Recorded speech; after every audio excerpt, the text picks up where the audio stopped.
Shalom, selamat pagi, selamat berjumpa kembali dalam renungan harian Toraya pada hari ini, Kamis 20 Agustus 2026. Namun sebelum kita membaca dan merenungkan firman Tuhan pagi ini, mari kita berdoa. Tuhan Bapa kami yang berada dalam kerajaan sorga, di pagi hari ini Tuhan, kembali kami mampir di Kau di tahta kekudusan-Mu, seraya mensyukur dan berterima kasih, di mana Tuhan telah menjagai kami semalam lamanya, dan Tuhan bangunkan kami pagi ini dengan selamat, tak ada kekurangan sesuatu pun. Oleh sebab itu Bapa, kami patut ucap syukur dan berterima kasih padamu pagi hari ini. Di pagi hari ini Tuhan, kami akan membaca sebagian isi firman kebenaran-Mu. Tuhan, tuntun lindungi kami, berikan kami kekuatan, kesehatan untuk menghadapi semua tantangan dan cobaan hidup yang kami hadapi mulai pagi ini hingga terbenamnya matahari. Jadilah kehendak Tuhan dalam kehidupan kami, itulah yang terbaik bagi kami. Dan ini kami akan membaca firman kebenaran-Mu di dalam anak-Mu Yesus Kristus. Hamba mendatang berdoa Bapa surga. Haleluya.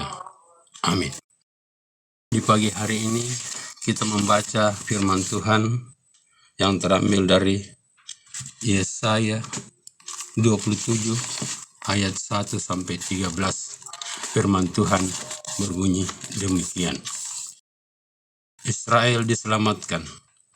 Pada waktu itu Tuhan akan melaksanakan hukuman dengan pedangnya yang keras, besar, dan kuat atas lewitan ular yang meluncur, atas lewitan ular yang melingkar, dan ia akan membunuh ular naga yang di laut.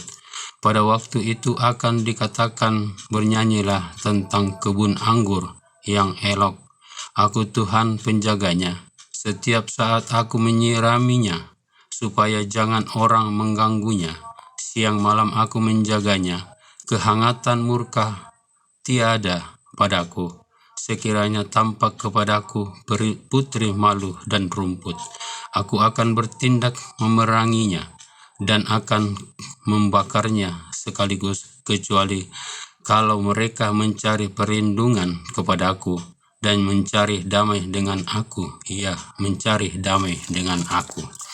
Pada hari-hari yang akan datang, Yakub akan berakar, Israel akan berkembang dan bertunas dan memenuhi muka bumi dengan hasilnya. Apakah Tuhan memusnahkan umatnya seperti ia memusnahkan orang yang memusnahkan mereka? Atau apakah ia membunuh umatnya seperti ia membunuh orang yang membunuh mereka? Dengan menghalau dan dengan mengusir mereka, Engkau telah melawan mereka, ia telah menyisihkan mereka dengan anginnya yang keras di waktu angin timur. Maka beginilah akan dihapuskan kesalahan Yakub, dan inilah buahnya kalau ia menjauhkan dosanya. Ia akan membuat segala batu mezbah seperti batu-batu kapur yang dipecah-pecahkan, sehingga tiada lagi tiang-tiang berhala dan pendupaan-pendupaan yang tinggal berdiri. Sebab kota yang berkubu itu terpencil, suatu tempat kediaman yang dikosongkan dan ditinggalkan seperti padang gurun.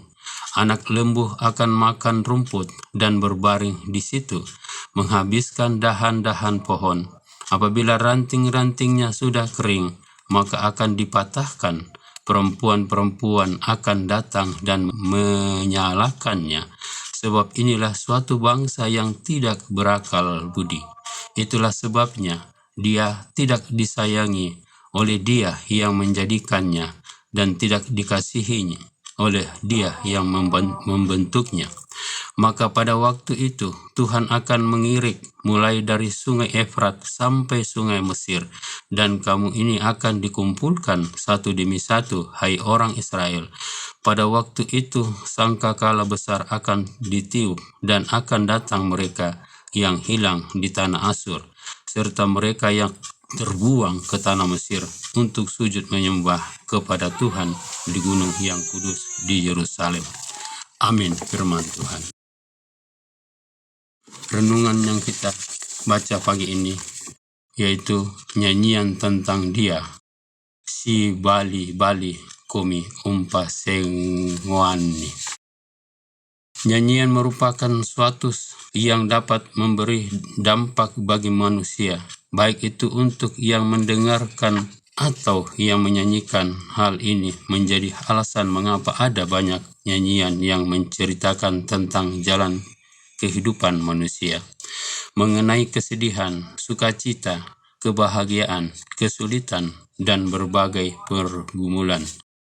Yesaya 27 ayat 1-13 mengisahkan bangsa Israel dengan pergumulan, ketakutan, dan kesedihan ketika mereka ada dalam pembuangan ancaman Asyur dan Babel, serta gejolak politik dan kehidupan sosial yang menindas mereka.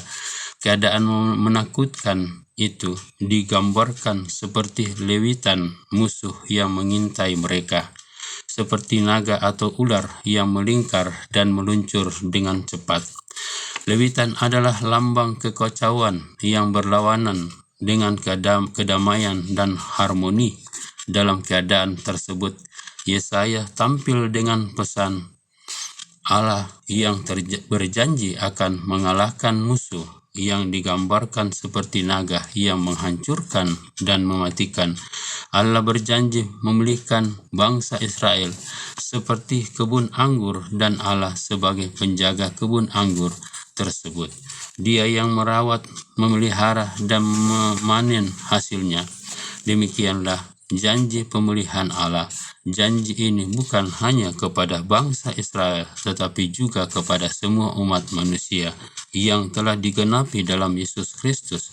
Melalui Yesus Kristus, sang pokok anggur yang benar, Allah memulihkan, merawat dengan kasih dan disiplin.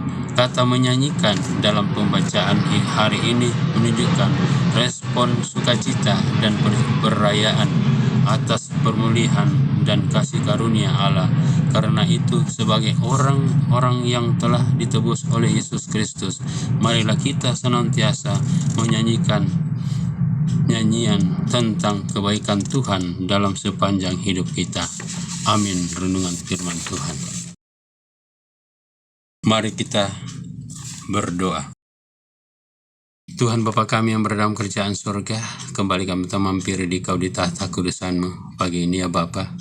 Karena begitu besar berkat Kau limpahkan kepada kami, hamba-Mu telah membaca sebagian firman kebenaran-Mu dan merenungkan perjanjian-Mu. Tuhan, kami serah ke dalam tangan-Mu, kami serahkan kehidupan kami pagi ini. Tuntun lindungi setiap langkah kami Bapa, berikan kami kekuatan, kesehatan, kemampuan untuk menghadapi semua tantangan godaan cobaan hidup yang kami hadapi hari ini hingga terbenamnya matahari. Jadilah kehendak Tuhan dalam kehidupan kami. Tuhan, tanpa tuntunan-Mu, tanpa penyertaan-Mu, kami tak dapat berbuat apa-apa ya Bapa. Oleh sebab itu, kami serahkan seluruh hidup dan kehidupan kami, jiwa dan raga kami ke dalam tangan kuasa-Mu, dari pagi hingga terbenamnya matahari. Terima kasih Bapa, terima kasih. Ampuni salah dan dosa kami. Terima kami yang bermohon pada pagi hari ini. Kami datang hanya melalui Yesus Kristus yang adalah Tuhan dan Selamat kami yang hidup. Haleluya. Amin. Demikianlah rehat pada pagi hari ini. Tuhan Yesus memberkati. Amin.